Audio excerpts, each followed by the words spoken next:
Goeiedag, ek groet jou in die kosbare naam van Jesus Christus.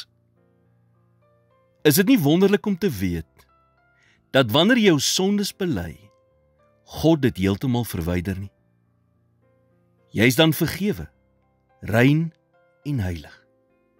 Nie as gevolg van wat jy gedoen het, maar as gevolg van wat Christus gedoen het. Maar hier is 'n waarheid wat dikwels misgekyk word. Vergifnis verwyder nie altyd die gevolge van sonde. Selfs Moses, 'n man wat in God se teenwoordigheid gewandel het, het die gewig van die gevolge in die gesig gestaar. Hy het God op maniere beleef en gesien wat niemand anders God beleef en gesien het nie.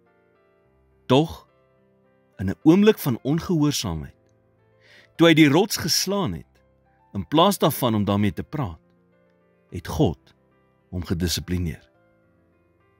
Moses sou steeds gered word, maar hy sou nooit die beloofde land binnegaan nie.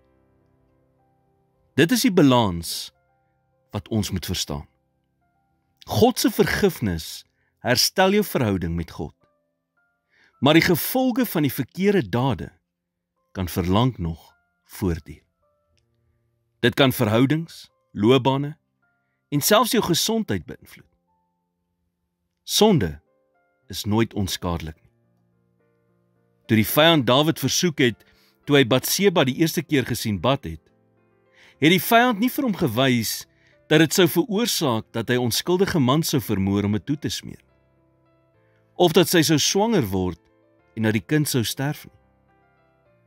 Die verlore seun het ook net die wonderlike lewe gesien wat hy sou hê as hy sy erfposie sou verkoos.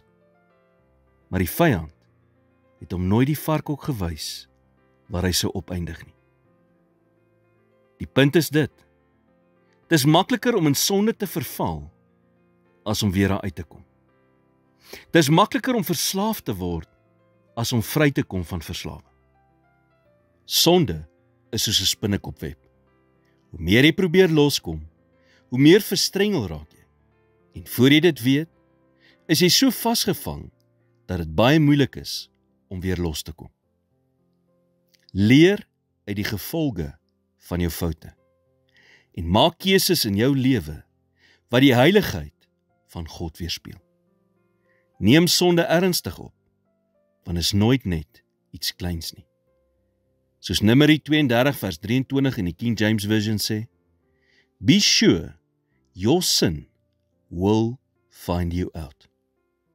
Here, dankie dat U my sonde so ver verwyder as wat die ooste van die weste is. Help my om te leer uit die gevolge van my foute en om in gehoorsaamheid te leef. Reinig my hart, lei my voetstappe en weerhou my daarvan om dinge in my lewe te herhaal wat U oneer aandoen. In Jesus naam bid ek dit. Amen.